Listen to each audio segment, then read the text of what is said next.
All right, everybody. Good late morning. Hope you guys are continuing to do well on this Thursday. Once again, I want to remind everybody that there will be no stream with the Hawks Nest this week because we don't have a game this week.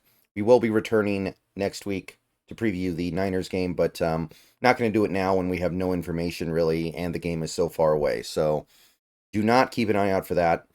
But we will continue with regularly scheduled programming outside of that.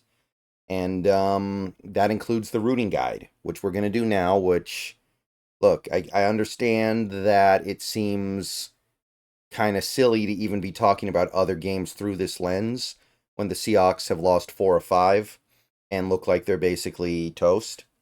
And I admit that I mentally struggled with what I was going to do with this segment. But at the same time, I acknowledge that things change quickly in this league, and I don't want to stop paying attention to this stuff and then find out in a month that, oh, it actually really would have mattered. And I don't want to completely dismiss the power of what these other teams do as it regards the Seahawks just because things don't look good right now. So, especially with the absence of the Seahawks playing a game this week, we're going to go ahead and go through the routing guide. Starting with tonight's game, Bengals Ravens, but there's nothing there. I got no angle whatsoever. So whoever you like. Again, I know that some Seahawks fans root for the Ravens to lose, so it looks like they miss McDonald more, but I don't really think that that's a serious. I don't really think that's a very serious thing to be rooting for if you're being objective. So let's just go ahead and skip ahead to Sunday, where we have another London game, and it is the Toilet Bowl. 2-7 on 2-7, Giants Panthers.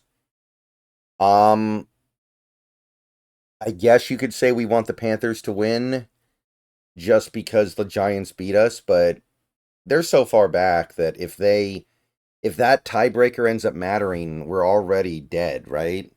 So honestly, there's probably nothing to say there. I think both teams are too bad for us to catch draft wise anyway. So even if you're thinking about it through that lens, like there's no way that we're going to end up picking higher than the Giants or Panthers. Those teams are just so far beneath us as is. It's already a 2 game gap, and it's probably going to get bigger as the season goes on. So, save your energy there. Getting into the morning window, the normal morning window, Patriots Bears. This would be a great one to poach. I don't know how much it matters anymore because the wild card's so crowded, but yeah, we want New England to win for sure.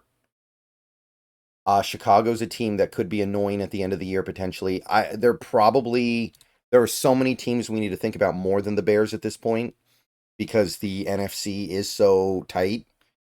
But the Bears could potentially become a team that we have to be concerned about when the wild card chase comes around. There's a scenario. And we don't care about the Patriots at all, except for strength of schedule stuff, which will be canceled out in this game, but obviously you want the AFC to win, I think. Um, Bills versus Colts. We played the Bills, so I guess we want the Bills to keep on running up their wins. So I guess we want Buffalo. I guess that's the pick. Um, Again, far from the biggest deal. Very, very hard to even care about stuff like strength of schedule that much anymore, but you may as well care about something, right? Broncos Chiefs, same thing here. It's just about strength of schedule. We played the Broncos, didn't play the Chiefs, won't play the Chiefs, so we want the Broncos to win. Again, that's the only real angle here that I can see. And remember, guys, the trade deadline's over, so we're not even thinking about, oh, we want this team to lose so they go into fire sale or something like that. That's over now, so there's nothing else to hope for. Falcons Saints. Falcons Saints. At this point, I think that it probably behooves us if Atlanta just runs away with the division because I think it's very obvious that they're going to win it, so they may as well run away with it. But at the same time, it doesn't really cost anything for the Saints to win a game because the Saints they're 2-7. They're done. They're toast. It's over. There's nothing even worth thinking about there. So it doesn't really cost us anything to root for the Saints this week. So I guess that's the play. But at this point, Atlanta looks like such a shoo-in to win that division that it's really, really hard to believe that that's going to come into play at all for the Seahawks. Maybe you could even argue we want them to just win the division, because if the Seahawks find a way to win their division, then they would own the tiebreaker over another division winning team. But I mean, we got to get there first. So it's tough to put all this stuff together, right? Niners, Bucks, I don't even think I need to say it. And unfortunately, Tampa Bay's so beat up, it's hard to believe they'll find a way. But, I mean, they played tough on Monday night. I'm not taking it away from them just because they lost. And I think that it's going to be at least an interesting one. So if Tampa Bay can pull it off, push the 49ers to 4-5, they're going to be in the same spot we are. And then the game the next week's basically for everything. And I know the Niners are going to be mad if they lose this game, and they would maybe take that anger out on us, but we can't be thinking about that stuff too much right now. We just need to play games and hope. All right, Steelers Commanders again. I mean, well, actually, no. Let me not say that, because Philly's right on Washington's tail. There's certainly a scenario where the Commanders or Philly ends up winning the wild card instead of the division, and it's not like rooting for the Steelers is like bad for us in any way, right? We may as well always root for the AFC over the NFC, even if Washington is probably going to win the East, and them losing games is not necessarily super valuable. There is a scenario where it becomes at least a little valuable. So yeah, we want the AFC to beat the NFC here. We want the Steelers to beat the Commanders just in case. Vikings, Jaguars. Why would Jacksonville start coming through for us now? But if they want to start the death spiral for Minnesota, sans Darisaw, I sure would appreciate it. If they could wake up, get this win, and put Minnesota on the path to like a 7-win season, that at least unclogs the middle of the NFC a little bit. Maybe that would make things a little bit better for the Seahawks. Titans, Chargers, nothing really, nothing to say. Can't think of any angle that the Seahawks or their fans should have here. Eagles, Cowboys. I guess we're actually hoping the Cowboys win.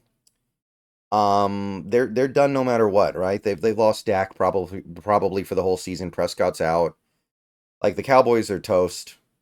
To think that they're going to put together any kind of a second half surge at this point is silly when Dak might not play another game. So you may as well have them win a divisional game right now and push Philly down a little bit and maybe get them out of at least the top rung of the NFC and put them more in the middle. So I guess we want the Cowboys to win, as unlikely as that seems. Jets Cardinals speaks for itself. We really, really need this Cardinals stuff to stop immediately. This is getting really, really annoying. And I'm not going to live it down if the Cardinals end up with a better record than the Seahawks this year. And I know people are going to say, well, if you're not first, you're last. So why not just actually be last? But I don't need to be dealing with that. I don't need the Cardinals to be on a better track than the Seahawks right now. I just don't need that. Lions, Texans. Again, at this point, the Lions are such a good team. It's pretty clear that they're going to... I think it's relatively clear they're running away with that division and probably going to be well out of reach for, like, the top seed. But as long as we're here, we may as well root for the Texans to win, because it doesn't cost us anything for the Texans to win a game. Over there in the AFC, it doesn't really matter too much. And Monday night, I mean, it's Miami's already let us down once this year. I don't think they're going to come through for us this time, but while we are here, while we are waiting for outcomes, while we are rooting for things, of course, you're going to want the Miami Dolphins with their quarterback back at least, so they have a chance get it done in LA. Okay. So I'm going to go ahead and get on out of here. I'll see you guys tomorrow. Well, actually, probably later today. I probably got one more video at some point, but yeah, it's going to be a little bit slower right now because nothing is going on. All right. Go Hawks. This is what we're hoping for. But I'm going to say it again. If the Seahawks don't want to start helping themselves soon, none of this stuff is going to matter at all. See you guys later.